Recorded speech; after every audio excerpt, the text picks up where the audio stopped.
यदि वाकई में हम लोग देश हित और समाज हित में राजनीति करते हैं ना, तो सबसे पहले ये कदम हमको उठाना पड़ेगा।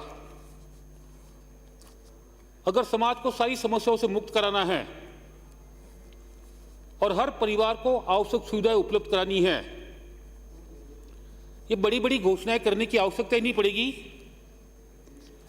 यदि हम जनसंख्या नियंत्रण को प्रभावी तरीके से राजस्थान की धरती पर लागू कर देंगे, हर पेट को रोटी, हर रात को काम, और उसके लिए कितनी योजना हमारी ओर से बनाई जाती है, पर अगला सत्र आता है तो कहीं ना कहीं और कमी रहती है कि हमको ये योजना और बनानी चाहिए। ये सारा बिना जनसंख्या नियंत्रण के संभव ही नहीं है। जहां जाओ वहां भीड़ ही भीड़। बस में जाओ तो भीड़, कौन से बोलोगे, ट्रेन में जाओ तो भीड़, स्कूलों में तो सीटें कम, कॉलेज में तो पूरे एडमिशन नहीं हो पाते, अच्छे परसेंटेज होने के बाद में भी कई विद्यार्थी एडमिशन से वंचित रह जाते हैं। और कारण एक ही है कि बढ़ती आबादी। इस समस्या की गंभीरता को सब समझते हैं, लेकिन पता नहीं कौन सा भय हमको आगे कदम उठाने से बचा रहा है। ये सारी समस्या बढ़ती जनसंख्या के कारण ही पैदा हुई है।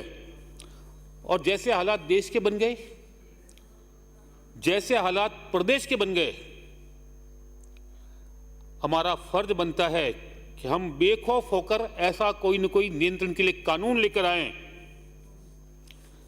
कि ताकि हम इस जनसंख्या को सीमित कर सकें। और माननीय सभापति महोदय,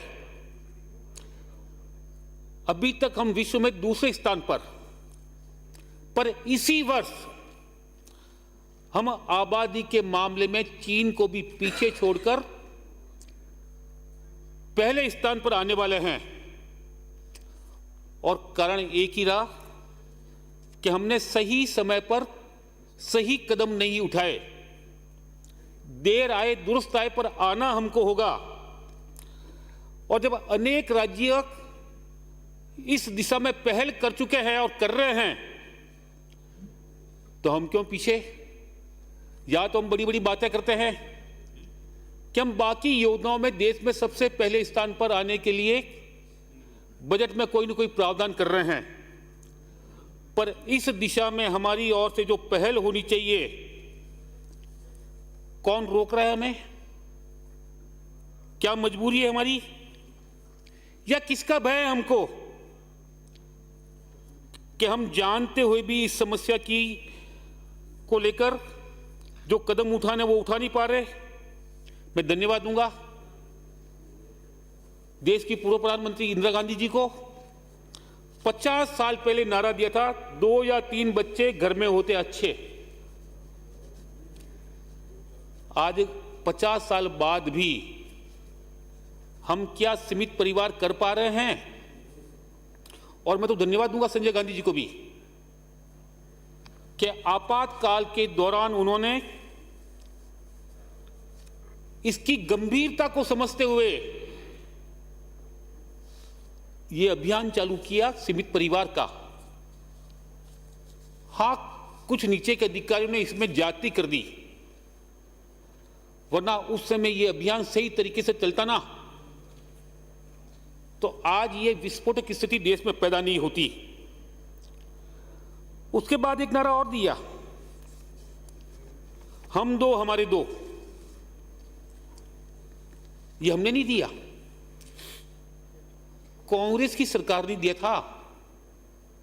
जब आपका खुद का ये नारा हम दो हमारे दो, तो पहल भी आपको ही करनी पड़ेगी कि ताकि आपका ये नारा सार्थक हो जाए।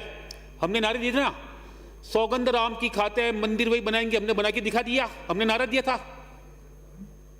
हमने कश्मीर का नारा दिया था कि कश्मीर हमारा है, हमारा कर दिया हमने। तो ये आपका नारा है, हम दो हमारे दो। तो मेहरबानी करके जो नारा आपने खुद ने दिया ना, उस नारे की सार्थकता के लिए अभी सत्र चल भी रहा है, तो इसी में हम कोई न कोई कानून लाकर और जैसा हमारे उपनेता ने कहा, हम किसी की कटौती नहीं करें, कोई दिक्कत नहीं, पर जो इस अभियान में सहयोग करके सीमित परिवार रखना चाहता है, उसके लिए अतिरिक्त योजना लाकर, उसको अतिरिक्त लाभ देकर उसको प्रोत्साहित करेंगे ना, तो भी हम इसमें काफी हद तक सफल हो सकते हैं। पर पता नहीं वोट बैंक की राजनीति है या उसका डर, बोलने को तैयार नहीं। तो मेरा आग्रह रहेगा कि हम बेखौफ होकर प्रदेश और के हित में